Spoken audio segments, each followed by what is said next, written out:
Have you ever noticed how some older people become almost invisible in their later years, while others seem to stay vibrant, connected, and valued well into their 90s? It's rarely about physical decline. Those are expected chapters in our life story. What truly separates those who age with dignity and connection from those who fade into isolation are the subtle habits that silently erode relationships, health, and quality of life. These are the uncomfortable truths that doctors, family members, and even close friends hesitate to mention. These habits creep in so gradually that most people don't notice until they've already suffered the consequences: strained relationships, declining health, and a shrinking world of experiences. But here's the hopeful part. Once you recognize these patterns, you can change them, often with remarkable results. In this video, we'll explore the embarrassing habits that can make seniors invisible, and I'll show you practical ways to break free from them. You'll meet Robert, a 75-year-old retired engineer who discovered how these subtle behaviors had slowly dismantled his connections with family and friends. His journey reveals not just the habits themselves, but the incredible transformation possible when you address them. Why watch until the end? Because we're uncovering 15 surprising traps that could be affecting you or someone you love right now, plus simple, practical fixes that can restore connections you thought were permanently damaged. Number 11 is particularly eye-opening. It's the one most people miss until it's cost them years of potential happiness. By the end, you'll have a clear roadmap to identify these habits before they take control, rebuild meaningful connections, and age with dignity and purpose instead of isolation and regret. If you've ever felt increasingly disconnected, misunderstood, or just curious about what might be holding you back, this is essential viewing. Hit that like button, subscribe, and let's begin. Because every day you wait is another day these habits continue their silent damage. If you're not already subscribed, I recommend doing so and activating the notification bell so you never miss valuable content like this. Your support means everything to me, and if you find this video helpful, please like and share it so others can benefit too. If you enjoy this topic, please comment 1 below. If you don't find it helpful, comment 0 to help me create better content for you in the future. Now, let's begin. 1. Becoming overly judgmental and critical. Robert never thought he'd become that grumpy old man. Throughout his working years, colleagues had always described him as patient, understanding, and supportive, but somewhere around his 70th birthday, something shifted. It started innocently. A sigh here, a critical comment there. "Kids these days don't know the meaning of hard work," he'd mutter while watching his grandchildren play on their tablets. When dining out, he'd complain about the service, the noise, the prices. "Nothing's as good as it used to be," became his familiar refrain. Robert didn't notice how people's expressions changed when he spoke, how conversations quieted, how invitations gradually decreased. His son started making excuses about why the grandkids couldn't visit as often. His neighbor stopped asking him for coffee. Even his weekly bridge group seemed less enthusiastic about his presence. What Robert couldn't see was that his constant criticism was like acid rain, seemingly harmless in small doses, but corrosive over time, eating away at his relationships. People began to associate his presence with negativity, with feeling worse after an interaction rather than better. The truth is, it's remarkably easy to slip into judgment as we age.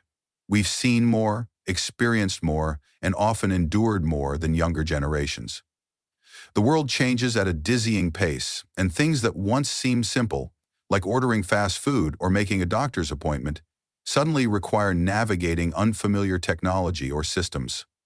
It's natural to feel frustrated, but when criticism becomes our default response, it creates an invisible barrier between us and others. Each negative comment becomes a brick in a wall that eventually surrounds us completely. How can you break this pattern? Begin by practicing what psychologists call the positivity ratio. Try to balance every critical comment with at least 3 positive observations. This isn't about being fake or suppressing genuine concerns. It's about training your brain to notice the good that still exists alongside the challenging. When Robert realized how his negativity was affecting his relationships, he started a simple practice. Before family gatherings, He'd write down 3 positive things he wanted to comment on: his grandson's soccer game, his daughter's promotion, the beautiful weather. During conversations, he made a conscious effort to ask curious questions instead of making judgments. "Huh? What's that game you're playing?" he asked his grandson one day, instead of criticizing his screen time. The boy's face lit up as he explained the strategy game, and for the first time in months they had a genuine connection. Robert didn't have to approve of everything, but by approaching differences with curiosity instead of criticism, he reopened doors that had been slowly closing. Within months, he noticed more phone calls, more invitations, and warmer greetings when he arrived for visits. Remember, your words create the emotional atmosphere around you. Choose to cultivate warmth instead of judgment, and you'll find others naturally gravitating toward your presence rather than away from it. 2. Neglecting personal hygiene and appearance. Robert had always been meticulous about his appearance. As an engineer, he believed in precision in all things, including how he presented himself. His shoes were always polished, his shirts pressed, his hair neatly trimmed. Even on weekends, he dressed with care. Casual, but composed. But after his wife passed away, something changed. At first, no one said anything when he wore the same sweater 3 days in a row. Friends understood he was grieving, but weeks turned into months, and his appearance continued to deteriorate. He stopped scheduling regular haircuts. His clothes developed a musty smell. His once white teeth yellowed, and his shower routine became sporadic at best. "Who am I trying to impress?" he'd think, looking in the mirror at a man he barely recognized. "What's the point anymore?" Robert didn't realize that his neglected appearance wasn't just affecting how others saw him. It was changing how he saw himself. Each morning, facing his disheveled reflection reinforced feelings of irrelevance and invisibility. Why bother with appearance if no one truly sees you anyway? His daughter finally broke the silence during a rare dinner out. "Dad," she said gently, "I've noticed you haven't been taking care of yourself the way you used to. Mom would want you to keep going, to take pride in yourself." Her words stung because they carried truth. Robert had equated caring for his appearance with pleasing his wife, not realizing it had always been a form of self-respect. Without that external motivation, he'd let a fundamental form of self-care slip away. The neglect of personal hygiene isn't just an aesthetic issue. It often signals deeper emotional struggles like depression, isolation, or a loss of meaning. But the relationship works both ways. How we care for ourselves influences how we feel, and subsequently, how others respond to us. When we stop attending to our appearance, we subconsciously broadcast to the world and to ourselves that we don't matter. Each neglected detail whispers, "I'm not worth the effort." Over time, these whispers become beliefs that shape our reality. Breaking this cycle doesn't require expensive makeovers or complicated routines. It starts with small, consistent acts of self-care. First, establish a simple daily routine. Shower, brush teeth, comb hair, clean clothes. These basics become powerful rituals of self-respect. Next, find one aspect of your appearance that still brings you joy.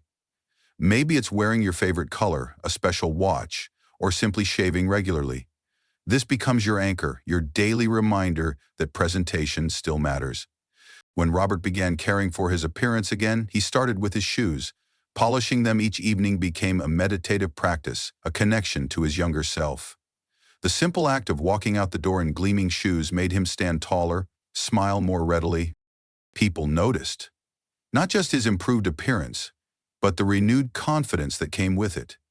Conversations became easier. Eye contact lasted longer. The respect he showed himself began reflecting back from others. If you're struggling with this aspect of aging, remember, caring for your appearance isn't vanity, it's dignity. It's a declaration to yourself and others that you're still fully present in the world, still participating in life, still worthy of attention and respect.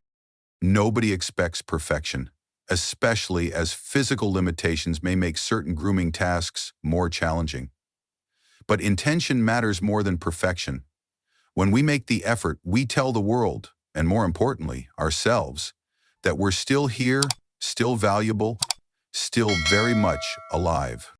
3. Refusing to adapt to technological changes. If you're still watching this video and finding these lessons useful, please comment 1 below to let me know you're here with me. Robert prided himself on his intelligence. As an engineer, he'd mastered complex systems throughout his career, solving problems that baffled others. Yet when his family suggested he learn to use a smartphone, his response was immediate and defensive. "I've lived 70 years without that nonsense," he declared. "Why start now? If people want to reach me, they can call my landline." What began as simple resistance eventually grew into a point of pride. Robert viewed his technological abstinence as a badge of honor, proof of his self-sufficiency. But while he was busy rejecting these innovations, the world continued changing around him. His grandchildren communicated almost exclusively through text messages and social media. His doctor's office switched to an online portal for appointments and test results. Even his beloved chess club began organizing games and meetings through a mobile app. Gradually, Robert found himself excluded from family conversations that happened in group chats. He missed photographs of new babies and important announcements. He struggled to schedule medical appointments, often waiting on hold for ages when a simple online click would have sufficed. His technological stubbornness wasn't preserving his independence, it was eroding it. Each refusal to adapt separated him further from the world he wanted to remain part of. The truth about technological change is uncomfortable but important. The world doesn't pause its evolution to accommodate our preferences. While there's wisdom in questioning whether every new gadget adds value to our lives, blanket rejection of technology often means rejecting connection itself. This resistance isn't really about the technology. It's about what it represents, a changing world that feels increasingly unfamiliar, where skills we've relied on for decades suddenly seem obsolete. Learning new systems in our later years can feel overwhelming, even humiliating. No one enjoys feeling incompetent, especially after a lifetime of mastery in other areas. But here's the perspective shift that changed everything for Robert. When his daughter framed his smartphone not as a complicated gadget, but as a window to his family's lives, his resistance softened. "Dad," she said, showing him photos of his newest grandson he hadn't yet seen, "this isn't about technology. It's about staying connected to us." The key to adapting isn't trying to master everything at once. Start with one technology that solves a specific problem or fulfills a meaningful need in your life. If you miss seeing family photos, learning to use a simple photo sharing app might be worth the effort. If you love reading but struggle with small print, an e-reader with adjustable font sizes could open new worlds. If managing medical appointments is becoming difficult, learning to use your health provider's patient portal might save hours of frustration. And Robert finally agreed to try a smartphone. His daughter made the process manageable. Instead of overwhelming him with every feature, she focused on the 3 things he cared most about: seeing family photos, sending simple texts, and using the Maps feature to navigate on his own. They practiced together for just 15 minutes each day, small enough to prevent frustration, but consistent enough to build competence. Each small victory built his confidence for the next challenge. Within 2 months, Robert was not only texting his grandchildren regularly, but had joined a chess app where he played daily matches with opponents from around the world. The technology that once symbolized his irrelevance became a tool for remaining engaged and connected. Remember, adapting to change isn't surrendering to it. It's ensuring you maintain a voice in a changing world. You don't need to embrace every innovation, but selectively learning those that keep you connected to what matters most isn't just practical. It's an act of self-determination that keeps you visible and valued in a digital age. 4. Accumulating clutter and refusing to downsize. Robert's home had always been his kingdom, a spacious 4-bedroom colonial where he and his wife had raised their children. After she passed, the house remained exactly as it had been, a memorial to their shared life. Every drawer, closet, and shelf held memories he couldn't bear to disturb. When his daughter gently suggested he might consider moving to a smaller, more manageable place, his response was swift and emotional. This is my home. These are my things. I'm not going anywhere. Yeah. Over time, the house that had once represented freedom became a prison of sorts. Cleaning and maintaining it consumed energy he no longer had. Heating bills strained his fixed income. Stairs became treacherous obstacles. Yet the thought of parting with any possessions felt like betraying his past. Drawers filled with outdated electronics he might need someday. Closets bulged with clothes that hadn't fit in decades. The garage contained tools for projects he'd never complete. Each item carried an invisible weight, not just physical but emotional, tying him to decisions made decades earlier. The most insidious aspect of clutter isn't the space it occupies, but the future it steals. Every overstuffed room, every crowded surface, every packed drawer represents not just objects, but delayed decisions, unresolved emotions, and unrealistic expectations about the future. For many seniors, possessions become a physical representation of identity. If I give away my woodworking tools, am I still the craftsman I once was?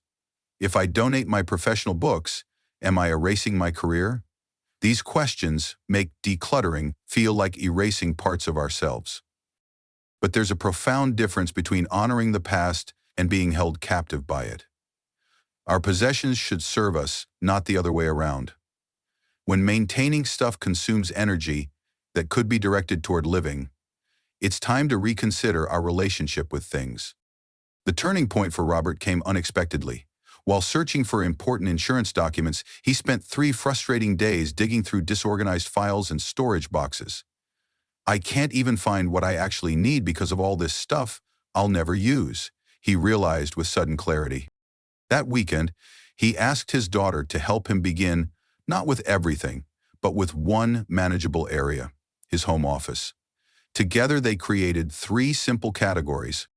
1. Things he genuinely used and enjoyed now, not in the past, not hypothetically in the future. 2.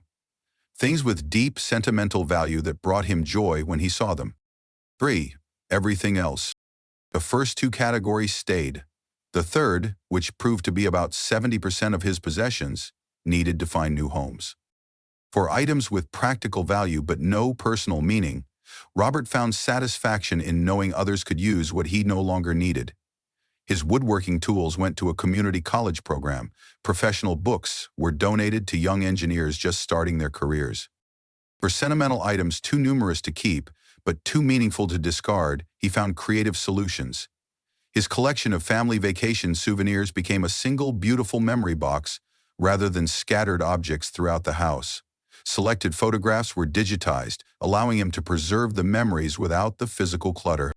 But the process wasn't easy or quick. Some decisions brought tears, others relief.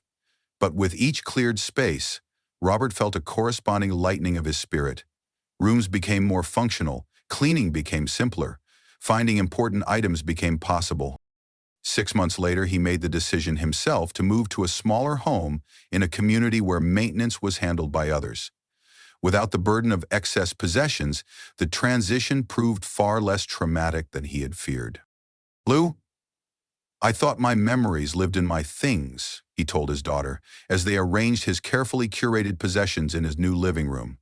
"But they don't. They live in me." If you're struggling with clutter, remember that downsizing isn't about getting rid of your past. It's about making room for your present. Start small. Be gentle with yourself.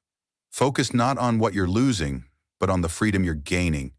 The freedom to live fully in the space and time you have now. 5.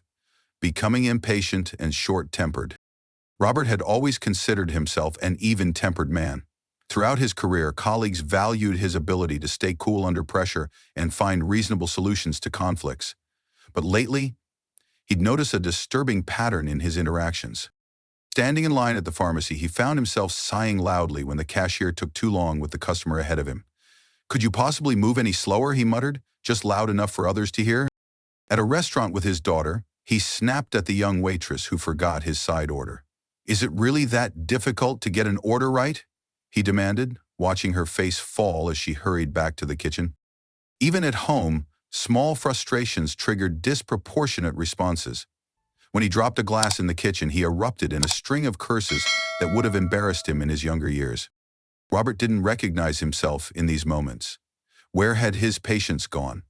Why did every minor inconvenience now feel like a personal affront?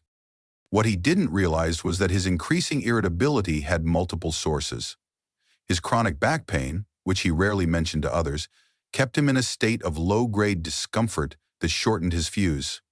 The hearing loss he refused to address meant he was constantly straining to understand conversations, creating mental fatigue, and the sleep apnea he dismissed as just snoring left him chronically exhausted. These physical challenges, combined with legitimate frustrations, a world that sometimes seemed designed for younger, faster people, created the perfect storm for impatience.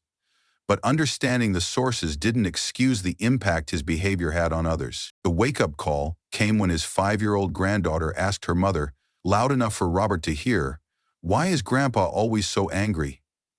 The innocent question hit him like a physical blow. Is that how she saw him? Is that the memory she would carry of their relationship? Impatience rarely exists in isolation. It usually signals other issues that need addressing. Physical pain, hearing difficulties, sleep problems, or unresolved emotions like grief or fear. Identifying these underlying factors is the first step toward regaining your equilibrium. For Robert, this meant finally addressing his physical challenges. A visit to his doctor revealed that his back pain could be significantly reduced with physical therapy. Properly fitted hearing aids transformed his ability to engage in conversations without strain, and treatment for his sleep apnea gave him restful nights for the first time in years. But managing impatience also requires psychological strategies. Robert learned to recognize his triggers, the situations that reliably sparked his irritation, and prepared for them in advance.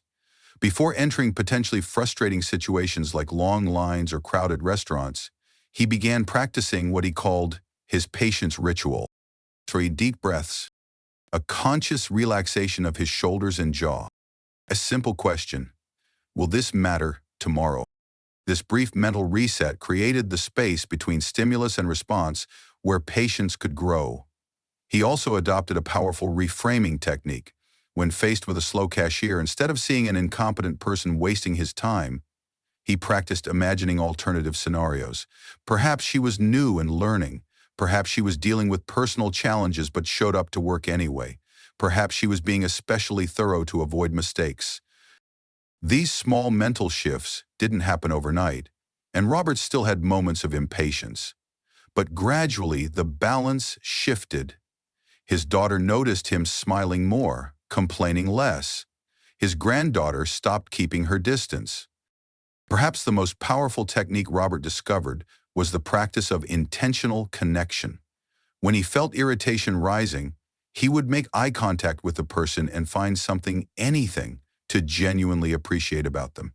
The young cashier's cheerful greeting, the waitress's willingness to correct her mistake, the fellow shopper who let him go ahead in line. These momentary connections reminded him that he was interacting with human beings, not obstacles. And in those small acknowledgments of shared humanity, his impatience often dissolved. If impatience has become your unwelcome companion, remember that it's rarely about the situations that trigger it. It's about what's happening within you, physically, emotionally, and mentally. Address the root causes with compassion for yourself, and you'll naturally find more compassion for others. 6. Dominating conversations and not listening. If you're still watching this video and finding these lessons useful, please comment 2 below to let me know you're still with me. Robert had always been regarded as an engaging conversationalist. He had a wealth of experiences to share and a natural gift for storytelling. People used to lean in when he spoke, captivated by his tales of engineering projects around the world. But something had shifted in recent years. He didn't notice it at first, how people's eyes would dart away during his lengthy monologues, how they would check their watches or phones, how conversations seemed to end more abruptly than before. During a family dinner, Robert launched into a detailed story about his time working in Germany, a story he'd told many times before. His son politely tried to interject with news about a recent promotion, but Robert barely paused for breath before continuing his narrative. Later, his daughter-in-law mentioned a health scare she'd experienced, but rather than asking questions, Robert immediately related it to his own medical history, speaking at length about his cholesterol levels and medication regimen. The dinner ended earlier than usual. On the drive home, Robert felt strangely unsatisfied, as if something important had been missing from the evening. The truth that Robert couldn't see was that his conversational style had gradually transformed from dialogue to monologue. The balance between speaking and listening had tilted dramatically, leaving little room for genuine exchange. Without realizing it, he'd begun to treat conversations as performances rather than connections. This shift is common as we age, for several understandable reasons. After decades of experience, we have accumulated stories and wisdom we genuinely want to share. We may fear becoming irrelevant or forgotten, so we assert our presence through our words. And in a world that often makes seniors feel invisible, talking becomes a way to ensure we're still seen and heard. But the tragic irony is that dominating conversations ultimately makes us more isolated, not less. True connection requires reciprocity, the delicate dance of giving and receiving, attention, of speaking and listening with equal care. Robert's moment of clarity came through his 8-year-old granddaughter. During one of his extended stories, she asked with characteristic childhood directness, "Grandpa, do you ever want to know about my day, or do you just want to talk about yours?" Her innocent question stopped him mid-sentence. For the first time, he saw himself through others' eyes, not as an engaging storyteller, but as someone who took up all the conversational oxygen in the room. Changing this pattern required both awareness and practice. Robert started by implementing a simple rule. For every story he shared, he would ask at least 2 open-ended questions and listen fully to the answers, not just waiting for his turn to speak again, but truly absorbing what was being said. He discovered a technique called reflective listening, where before responding, he would briefly summarize what he'd heard.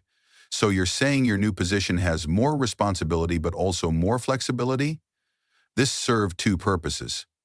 It ensured he was truly understanding the other person, and it demonstrated that their words mattered to him. Robert also began monitoring his conversational time. If he noticed himself speaking for more than a couple of minutes without pause, he would intentionally stop and create space for others. But enough about my gardening adventures.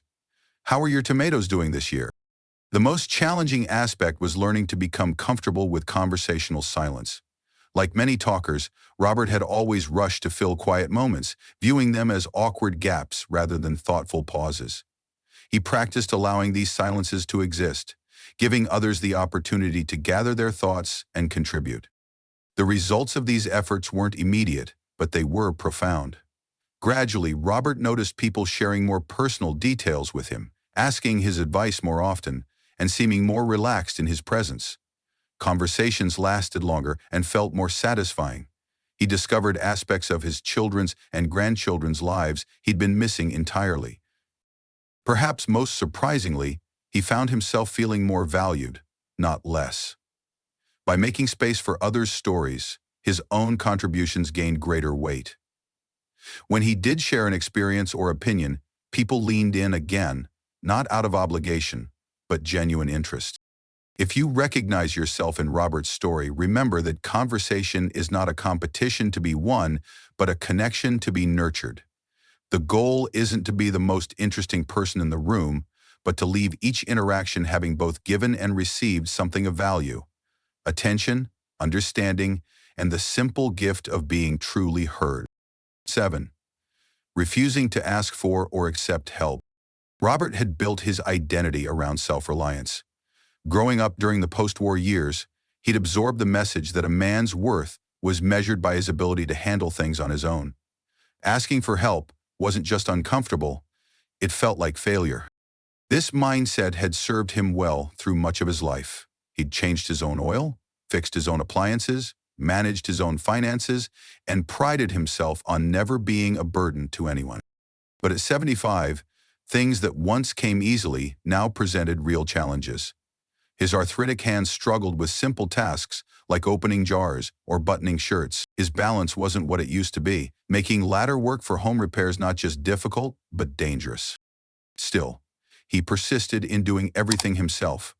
When his neighbor saw him struggling to carry groceries up his front steps and offered assistance, Robert waved him off with a forced smile. "I've got it under control," he insisted, even as the bags strained his aching shoulders.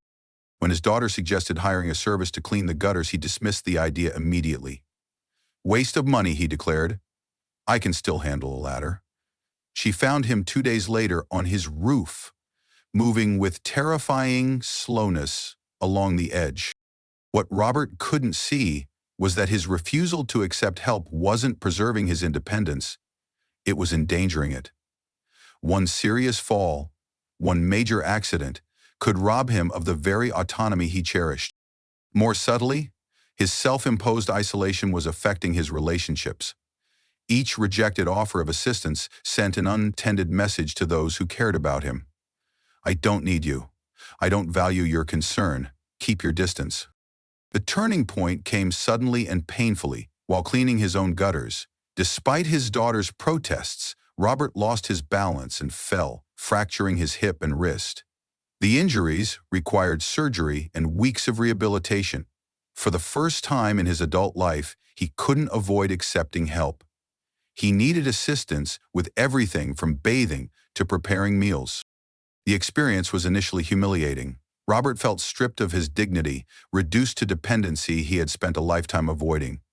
But gradually something unexpected emerged from this forced vulnerability.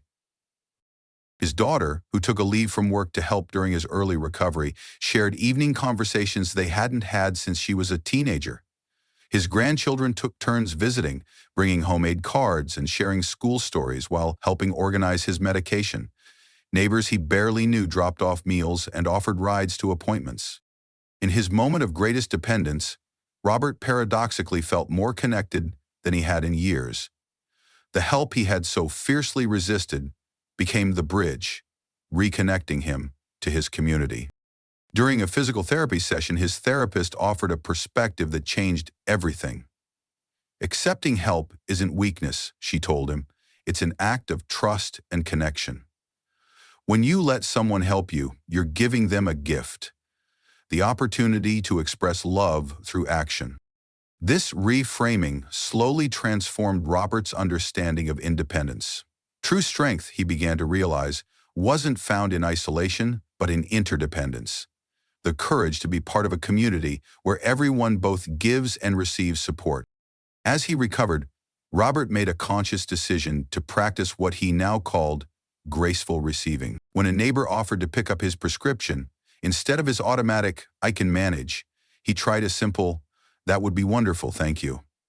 The words felt strange at first, almost foreign to his tongue, but the neighbor's pleased smile told him something important was happening. He began to see that allowing others to help wasn't burdening them. It was honoring their humanity and nurturing the connections that make life meaningful. Each accepted offer of assistance wasn't a withdrawal from his dignity, but a deposit in his relationship bank. Robert also discovered the freedom that came with accepting his limitations. Energy previously spent struggling with tasks beyond his current abilities could now be directed toward activities that truly brought him joy. By hiring help for heavy housework, he had more strength for his beloved gardening. By accepting rides to distant appointments, he preserved his independence for local driving. If you find yourself resisting help, consider whether your definition of strength might be too narrow. Independence doesn't have to mean doing everything alone. Perhaps true independence is having the wisdom to recognize when assistance preserves your energy for what matters most, and the courage to accept connection when it's offered with love. 8. Being excessively frugal at the cost of life quality. Robert had always been careful with money. Growing up in modest circumstances, he learned early the value of a dollar saved. These habits served him well throughout his working years, allowing him to buy a comfortable home, put his children through college, and build a substantial retirement nest egg. But as he entered his 70s, Robert's lifelong frugality crossed an invisible line from prudence to prison. He kept the thermostat at an uncomfortable 62 degrees all winter, wearing layers of sweaters rather than wasting money on heat.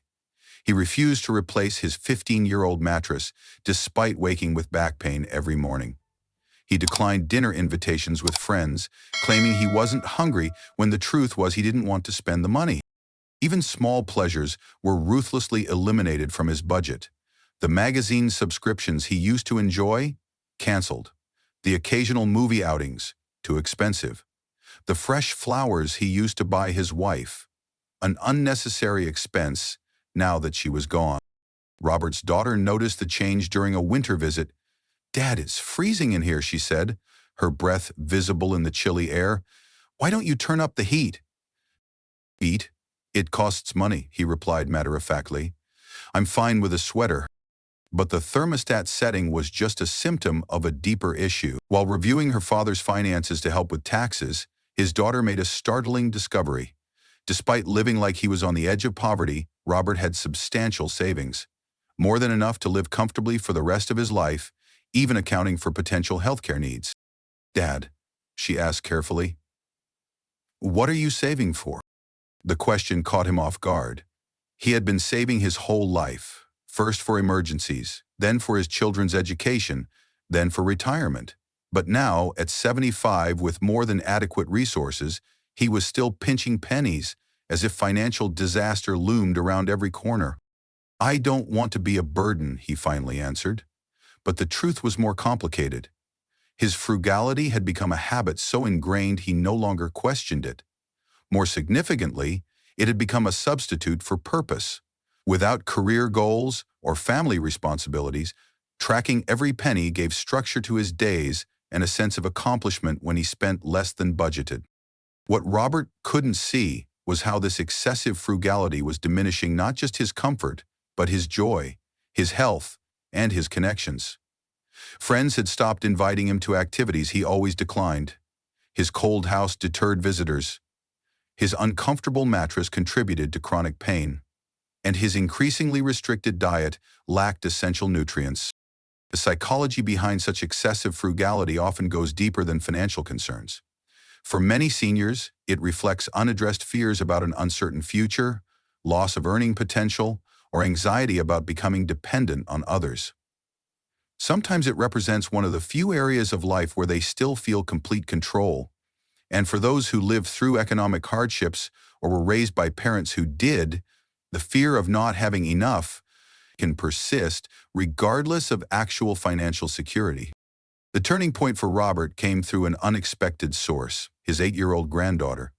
During a rare dinner at his home, she looked around his Spartan living room and asked innocently, "Grandpa, are you poor now?" Her question pierced him deeply. Is this how he wanted his grandchildren to remember him? As the cold house with nowhere comfortable to sit? The grandfather who never joined family outings? That night, Robert took a hard look at his finances with fresh eyes. Working with a financial advisor, an expense he had previously declared unnecessary, he developed a joy budget, a monthly allocation specifically for life enhancement, rather than mere subsistence.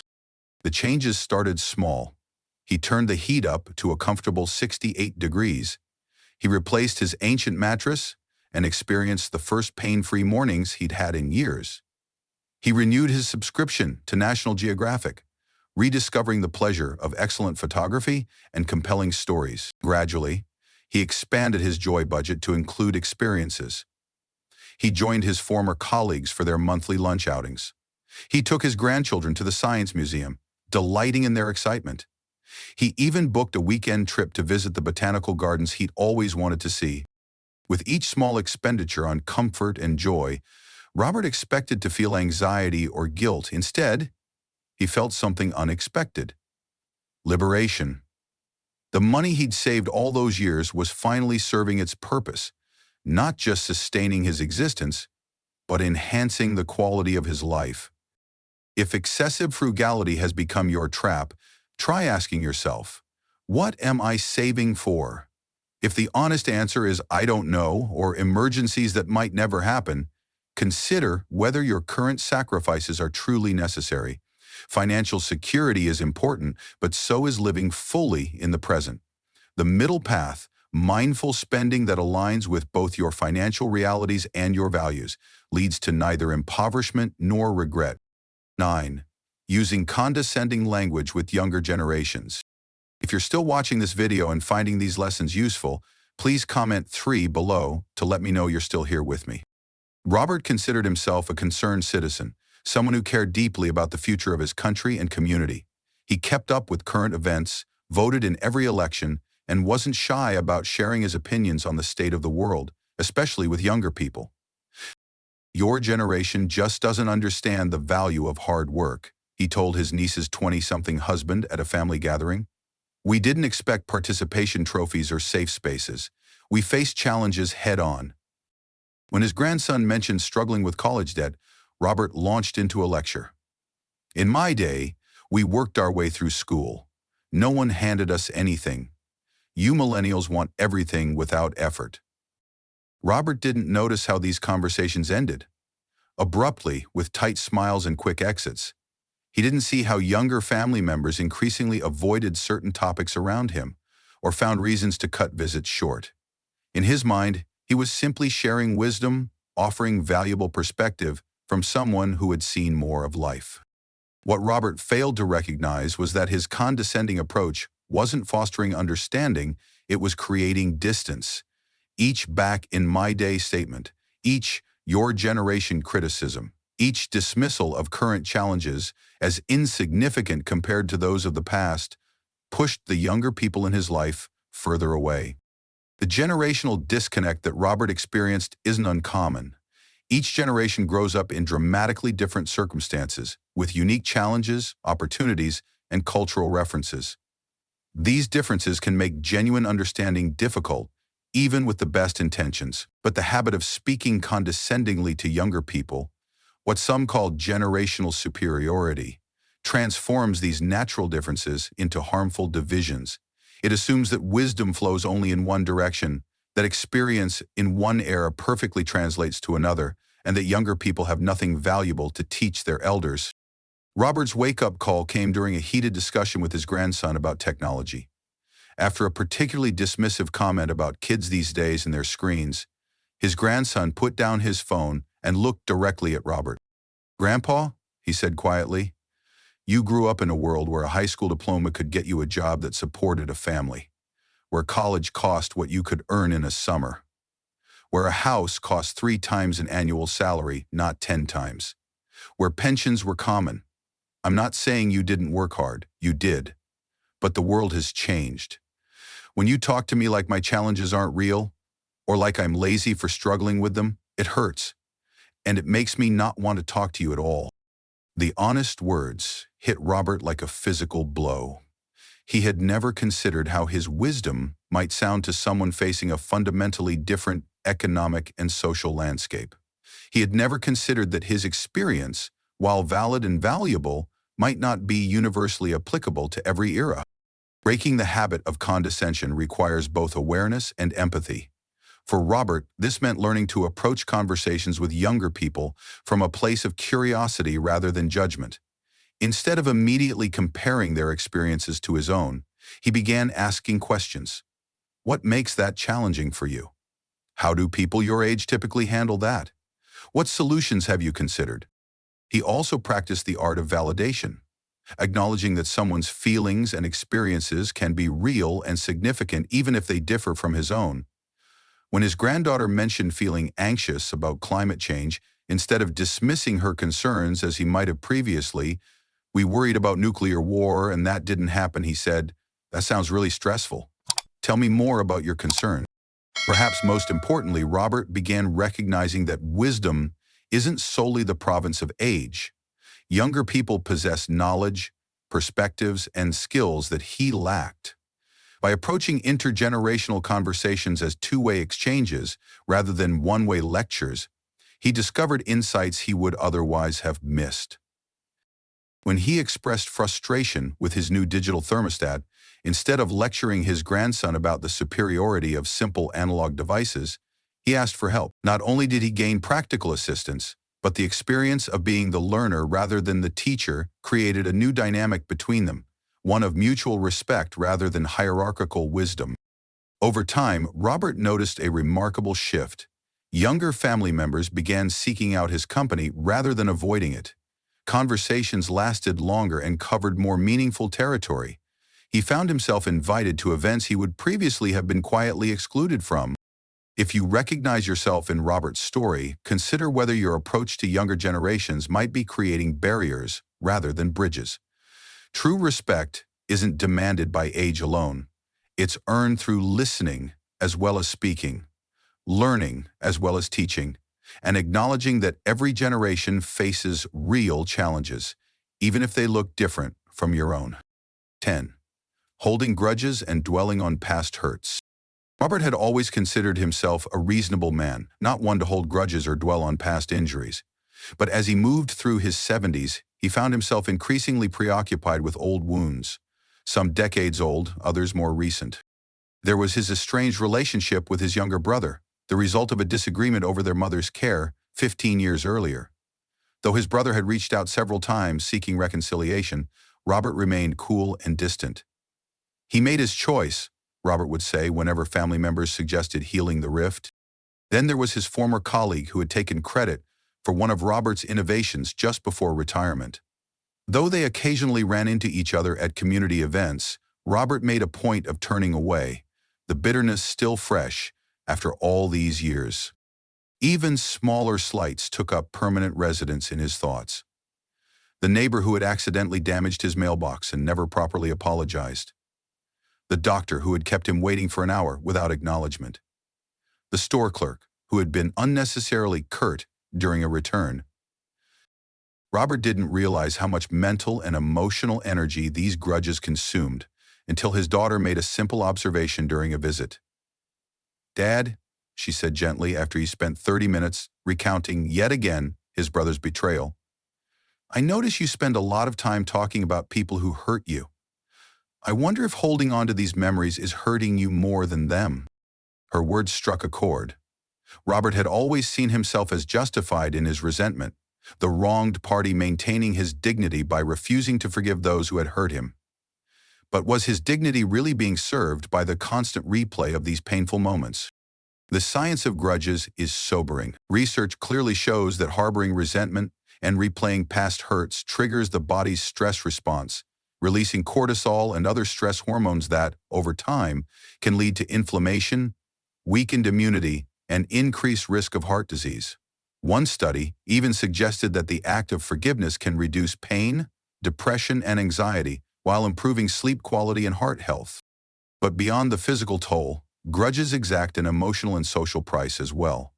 Each one requires energy to maintain, energy that could otherwise be directed toward present joy and connection.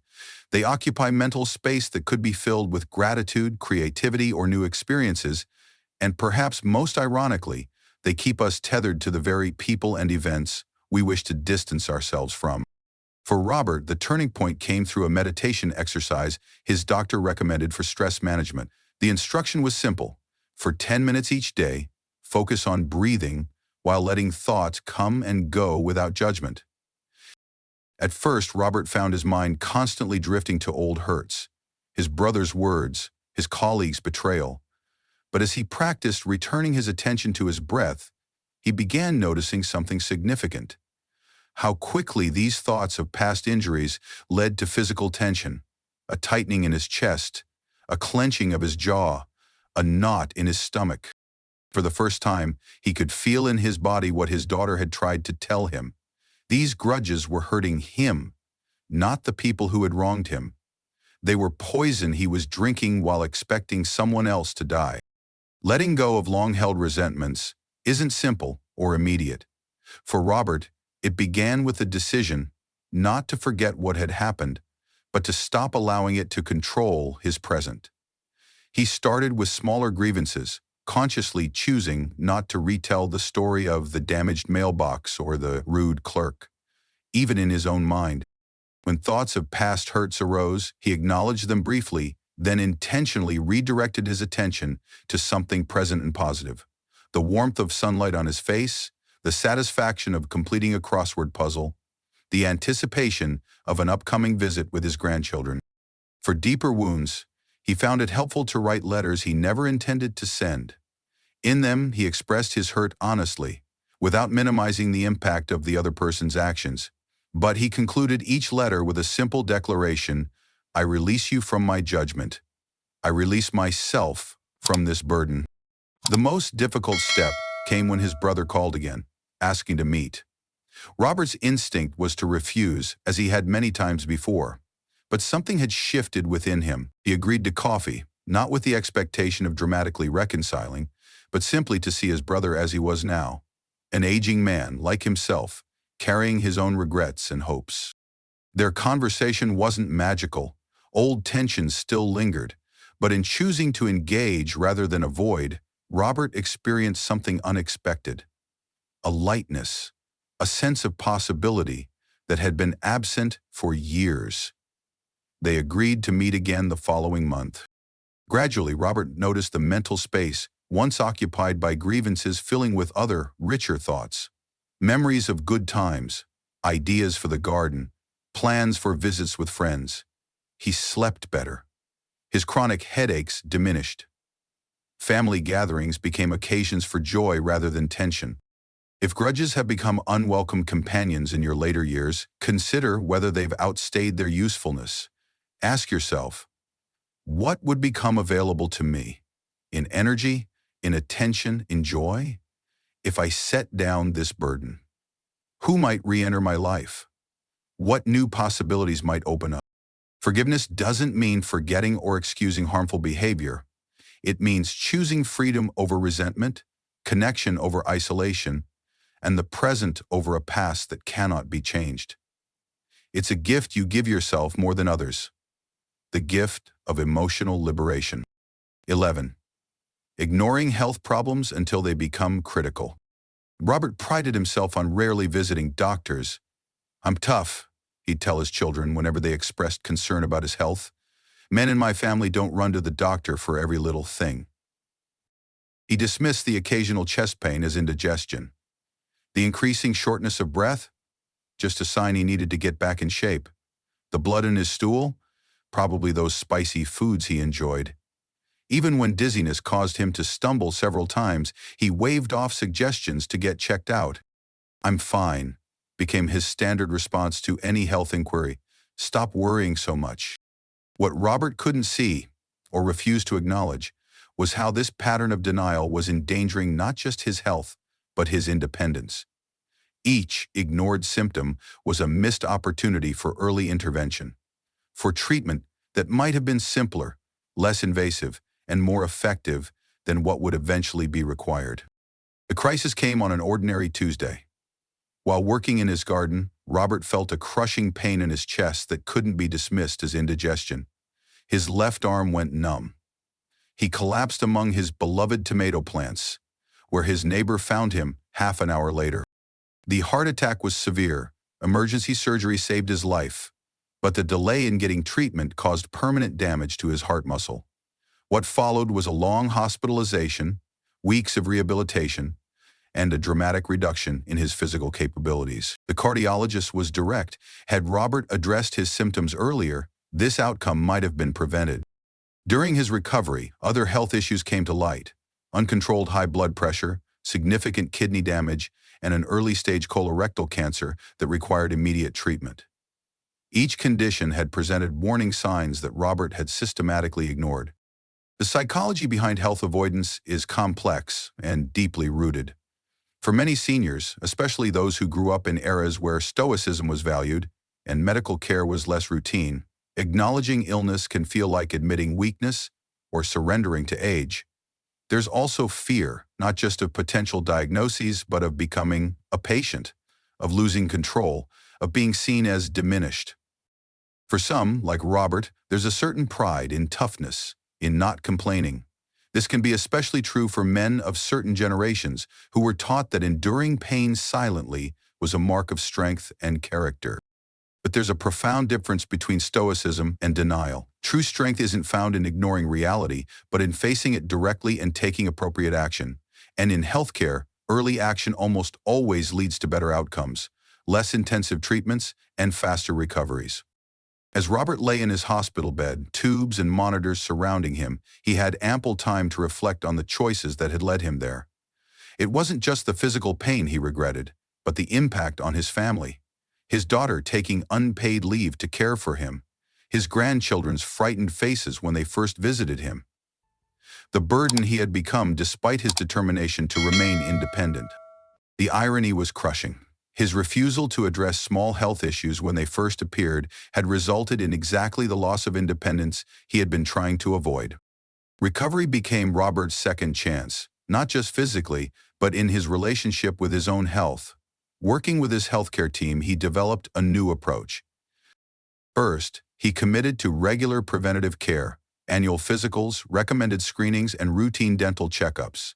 He learned that these weren't signs of weakness, but tools that empowered him to maintain his independence longer.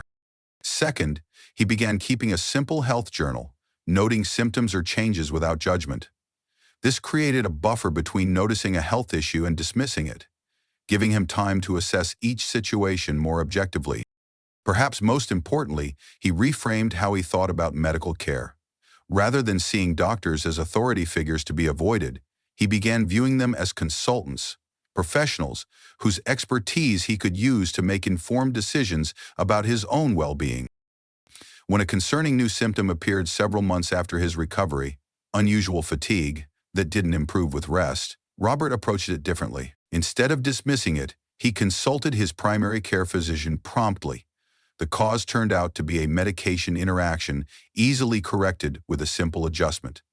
What might have escalated into another crisis was resolved with a single appointment.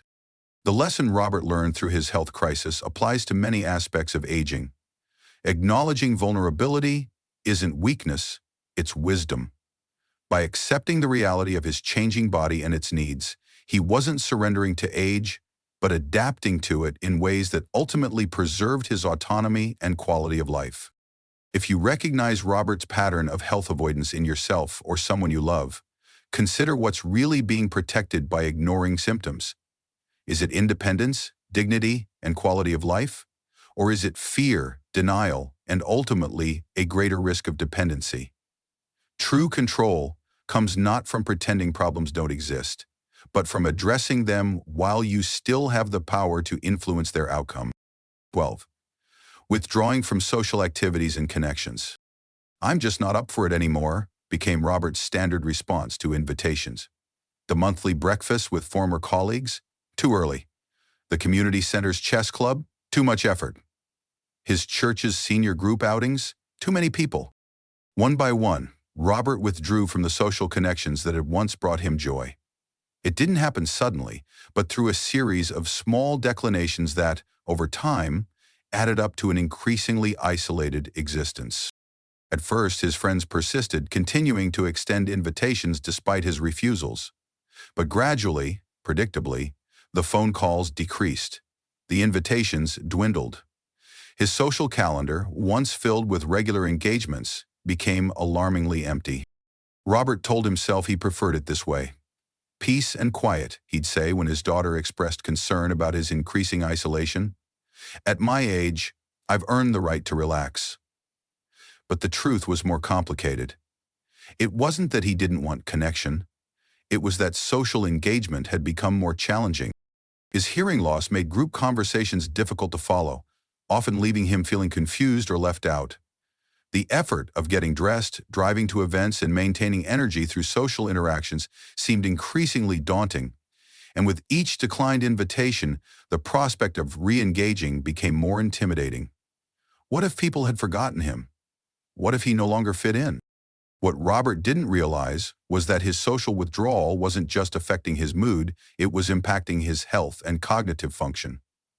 Extensive research has demonstrated that social isolation is associated with a 50% increased risk of dementia, a 29% increased risk of heart disease, and a 32% higher risk of stroke. Some studies suggest that the health impact of loneliness is equivalent to smoking 15 cigarettes a day. These small acts of outreach shifted his mindset from passive to active, from waiting to be included to creating connection himself. Within 6 months, Robert's calendar contained a balanced mixture of social engagements and private time.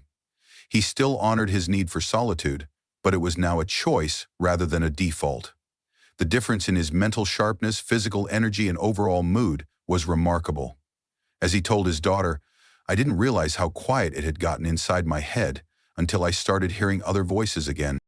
If you've found yourself withdrawing from social connections, consider whether it's a conscious choice that serves your well-being or a pattern that may be diminishing your health and happiness. Small, manageable steps toward reconnection can yield significant benefits for both your mental and physical health. The effort required to maintain social bonds may increase with age, but so too does their importance to your overall well-being. 13. Becoming rigid in daily routines. At first glance, Robert's daily schedule seemed like simple organization. Breakfast at 7 o'clock, a.m. sharp, the newspaper from 7:30 to 8:15, a walk at 9 o'clock, weather permitting, lunch at noon precisely. But over time, what began as structure had hardened into inflexibility. When his daughter called at 7:15 one morning, he cut the conversation short.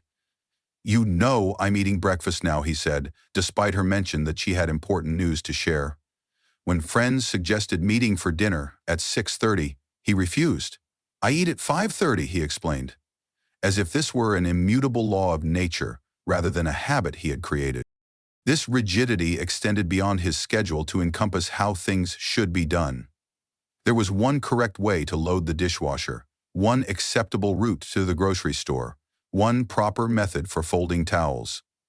Deviations from these established patterns, whether by himself or others, triggered disproportionate anxiety and irritation. What Robert couldn't see was how this insistence on routine was gradually constricting his world, limiting not just his experiences but his relationships. Family members grew hesitant to suggest spontaneous outings or alterations to holiday traditions.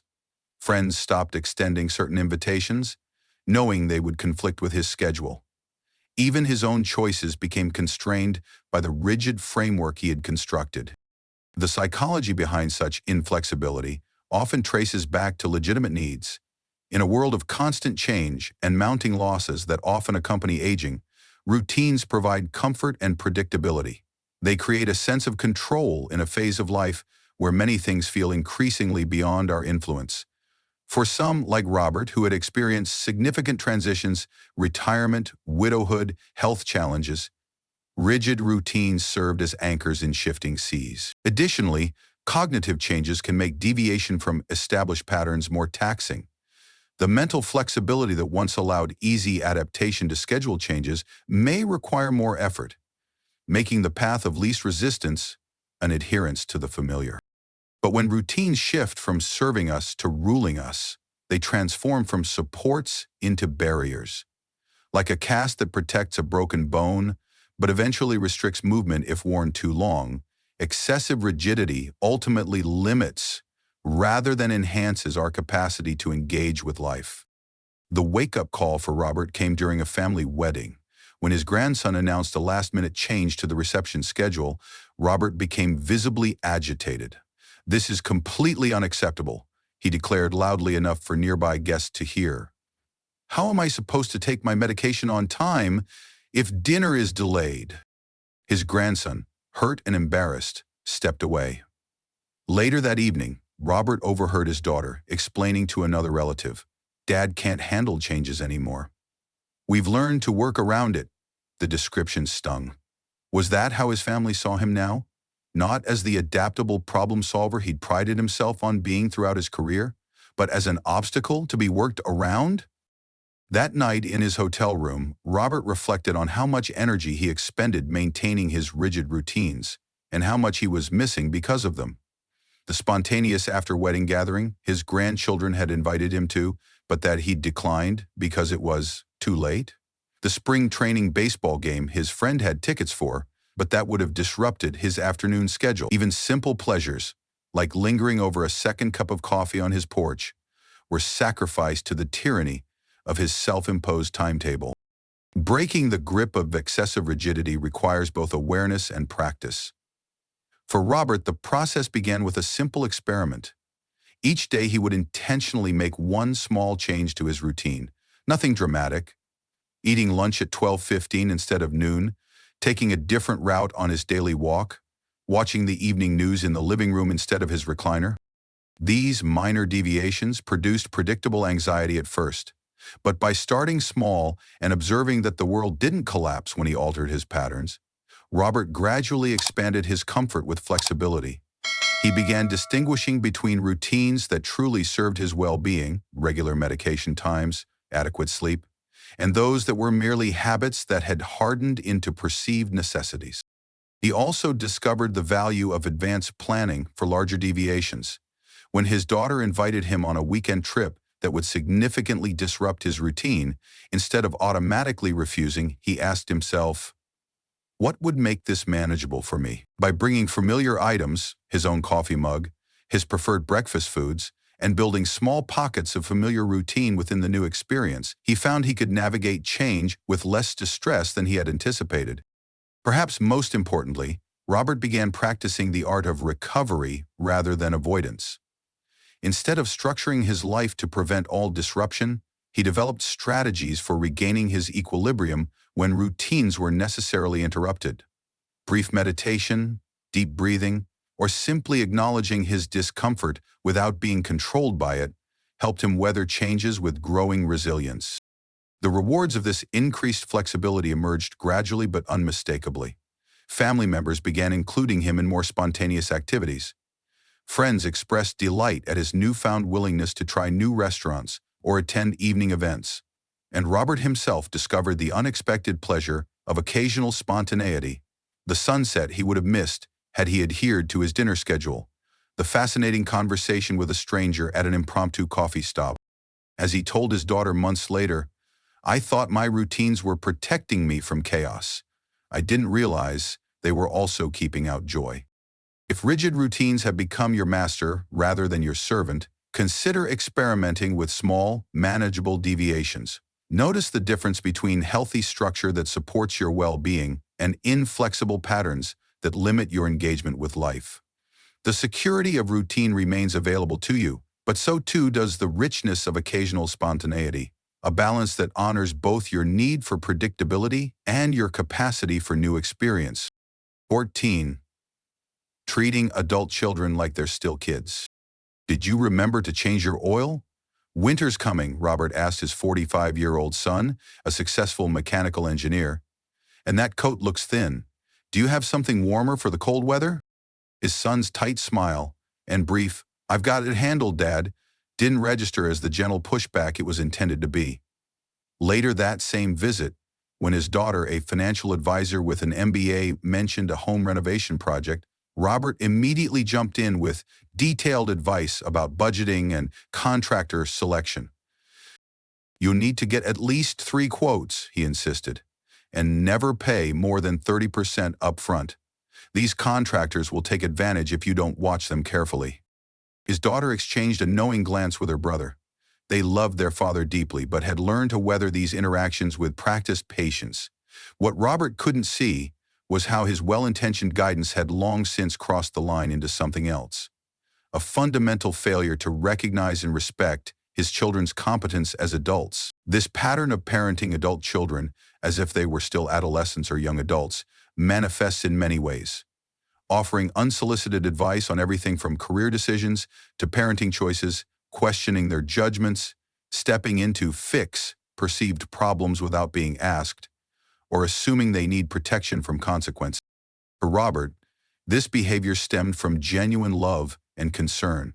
Throughout his children's actual childhood, being their protector and guide had been core to his identity as a father. He had derived deep satisfaction from teaching them life skills, helping them navigate challenges, and watching them grow under his guidance. The difficult transition he hadn't fully made, the one many aging parents struggle with, was shifting from the role of manager to consultant in his children's lives. This isn't a single moment change, but a gradual evolution that ideally begins in early adulthood and continues to refine over decades. The awakening for Robert came through an unexpected source, his 8-year-old granddaughter. During a family dinner, after Robert had offered his daughter detailed advice about her workout routine, his granddaughter asked innocently, "Mommy, does Grandpa think you don't know anything? He's always telling you what to do, like my teacher tells me." The table fell silent. The unfiltered observation, through a child's eyes, suddenly made visible what had become a family dynamic everyone else had learned to navigate around. Robert felt himself flush with embarrassment and, looking at his accomplished adult daughter, saw her not through the lens of the child she had been, but as the capable, independent woman she had become. That evening prompted a period of uncomfortable but necessary reflection. Robert began paying attention to his interactions with his adult children, noticing how often his sentences began with "you should," or "make sure you," or "don't forget to." He realized how rarely he asked about their perspective before offering his own, how seldom he acknowledged their expertise in their own lives. Most revealing was his recognition of what motivated these behaviors. Behind his advice-giving and subtle corrections was a complex mix of emotions, a genuine desire to be helpful, yes, but also a need to still feel needed, a struggle to redefine his role as their father, and perhaps most significantly, a lack of practice in relating to his children as fully autonomous adults. Changing entrenched relationship patterns requires both awareness and concrete strategies. For Robert, several approaches proved valuable. First, he adopted what he called his pause practice. When the impulse to advise or correct arose, he would take a breath and ask himself, "Has my input been requested?" If not, he would consciously redirect the conversation toward curiosity rather than instruction. "How are you thinking about handling that?" rather than "here's what you should do." He also began explicitly acknowledging his children's competence, both internally and verbally. When his son mentioned a challenging work situation, instead of immediately suggesting solutions, Robert said, "You've navigated complex problems like this before. I'm interested in how you're approaching this one." This small shift changed the emotional tone of their conversations from hierarchical to mutual. Perhaps most challenging but transformative was Robert's practice of genuine apology when he slipped back into old patterns. "I'm sorry. I just gave you advice you didn't ask for. Old habits die hard. What were you saying?" This simple acknowledgement communicated respect for boundaries in a way that gradually reshaped their relationship. As these new patterns took hold, Robert noticed surprising benefits. Conversations with his children became richer and more reciprocal. They began seeking his perspective more often, not because they needed his guidance, but because they valued his experience when offered with respect for their autonomy. Most unexpectedly, he found himself learning from them, gaining insights from their expertise and perspectives that enriched his understanding of both them and the world they navigated as adults. The parent-child relationship is perhaps the most fundamental human connection that requires constant evolution throughout the lifespan. The skills that make one an effective parent to a child or teenager can become obstacles to meaningful connection with an adult child. The transition requires not just changed behaviors, but a fundamental shift in perspective. Seeing your children not through the lens of who they were, but with clear recognition of who they've become. If you find yourself still parenting your adult children, consider whether your approach honors their journey or subtly undermines their confidence and autonomy. The greatest gift aging parents can offer their adult children isn't continued guidance, but the dignity of being seen and respected as the capable adults they've become. In that recognition lies the foundation for a relationship that can continue to grow and deepen through all the seasons of life. 15. Complaining about aging instead of adapting to it. "Everything hurts, and what doesn't hurt doesn't work," was Robert's standard response when asked how he was doing.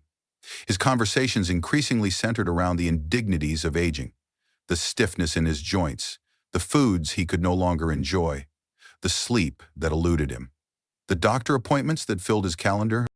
What had begun as occasional venting had gradually become his primary narrative, coloring almost every interaction. Friends and family braced themselves for the litany of complaints that would inevitably follow even the most casual "how are you?" The irony that Robert couldn't see was that this focus on what was lost or diminished actually accelerated his experience of decline. By constantly rehearsing his limitations, he was training his attention to notice and amplify every negative aspect of aging, while simultaneously blinding himself to the capacities, pleasures, and opportunities that remained available to him. This pattern of complaint without adaptation reflects one of the most challenging psychological aspects of aging: the gap between our expectation of how our bodies and lives should function, often based on our memories of our younger selves, and the reality of natural age changes. When this gap is approached with rigid resistance rather than flexible adaptation, it becomes a source of ongoing suffering. The energy spent railing against inevitable changes could instead be directed toward finding new ways to engage with life within a changing set of parameters. For Robert, the wake-up call came during a conversation with Martha, a 92-year-old woman he met in his doctor's waiting room. Despite being 15 years his senior and navigating significantly more physical challenges, including vision loss and reliance on a walker, she radiated a warmth and engagement that drew him into conversation. When Robert began his usual recitation of aging complaints, Martha listened patiently, then responded with gentle directness. "Yes, getting older isn't for the faint-hearted, but I've found it's a bit like the weather. Complaining about it doesn't change it, but it certainly can ruin a perfectly good day." She went on to describe how she had adapted to her vision loss by switching to audiobooks, which unexpectedly rekindled her childhood love of being read to. When arthritis made her beloved gardening too difficult, she joined a community garden where she contributed her knowledge, while younger members handled the physical tasks she could no longer manage. "The secret isn't pretending nothing changes," she told him. "It's finding the door that opens when another one closes." Her words stayed with Robert long after their conversation ended. He began to notice how his complaints had become a substitute for problem-solving, a way of expressing his grief over changes without actually adapting to them. While this emotional release had value, stopping there had left him stuck in a narrative of decline rather than discovery. Breaking free from the complaint cycle requires both emotional honesty and practical strategies. For Robert, several approaches proved transformative. First, he adopted what psychologists call bridging strategies, identifying the core values or pleasures behind activities he could no longer engage in and finding alternative ways to express them. His love of hiking, limited by knee problems, found new expression through birdwatching at local wildlife sanctuaries, where paved paths accommodated his reduced mobility while still connecting him with nature. Next, he practiced intentional gratitude alongside honest acknowledgement of challenges. Rather than denying or minimizing legitimate difficulties, he paired recognition of losses with conscious attention to continuing capacities. "My hands are too stiff for detailed woodworking now, but I'm grateful I can still handle simpler projects, and my eyes still work well enough to read without assistance." Perhaps most significantly, Robert began treating aging not as something happening to him, but as a territory to be navigated with the same problem-solving skills he'd applied throughout his life. When reading paper books became difficult due to arthritis in his hands, instead of just lamenting the loss, he explored alternatives: e-readers that required only a light touch to turn pages, bookstands that eliminated the need to hold books open, and audiobooks for times when his eyes were tired. The change in Robert's approach didn't happen overnight, and he still occasionally caught himself falling into complaint patterns, but gradually his narrative shifted from what he couldn't do to how he was adapting, from what was lost to what remained and what could still be discovered. This shift had ripple effects beyond his emotional well-being. Family members who had begun to limit their calls, knowing they would be dominated by health complaints, renewed contact. Conversations became more balanced and enjoyable for everyone. Robert found himself invited to more social events, included in more family activities, and generally more connected to the people he cared about. Most importantly, his own experience of aging transformed. By directing his energy toward adaptation rather than resistance, he discovered unexpected pleasures and capacities. The grief of certain losses remained real, but it no longer defined his entire experience of growing older. If complaints about aging have become your primary narrative, consider whether this focus serves your well-being or diminishes it. The challenges of aging are real, and acknowledging them honestly is important. But equally important is the recognition that adaptation is possible, that new doors open even as others close, and that how we frame our experience significantly impacts how we live it. In the words Martha shared with Robert during a later chance meeting, "We don't get to choose whether we age, but we do get to choose how we age. I'd rather spend my energy finding new paths forward than looking backward at paths I can no longer walk." As we reach the end of our journey through these 15 embarrassing habits that can make seniors invisible, I'd like to invite you to reflect on what resonated most with you. Perhaps you recognize some patterns in yourself or in someone you love. Maybe you found hope in the strategies for change or comfort in knowing these challenges are common and addressable. The truth is, aging doesn't have to mean disappearing. It can be a time of continued growth, meaningful connection, and unique contributions that only your lifetime of experience makes possible. The choices we make about how we interact with others, how we care for ourselves, how we adapt to change, and how we frame our experiences determine whether our later years are marked by isolation or connection, bitterness or wisdom, stagnation or continued growth. Robert's journey, from gradual disconnection to renewed engagement, isn't fiction. It represents the real possibilities available to all of us as we navigate the complex terrain of growing older in a youth-oriented society. The habits that make us invisible aren't permanent character traits, but patterns we can recognize and change, opening doors to richer, more connected lives regardless of age. What's one insight from this video that you'll carry forward? Is there one habit you're committed to addressing in yourself or understanding better in someone you love? Share your thoughts in the comments below. Your perspective might be exactly what another viewer needs to hear today. If you found value in this video, please take a moment to like, share, and subscribe to our channel. Your support helps us create more content designed to make the journey of aging not just bearable, but beautiful. Not just challenging, but deeply rewarding. Thank you for staying with me on this exploration of the habits that can either diminish or enhance our experience of growing older. Remember, it's never too late to change a pattern, rebuild a connection, or discover a new way of engaging with life. The best chapter of your story may still be waiting to be written.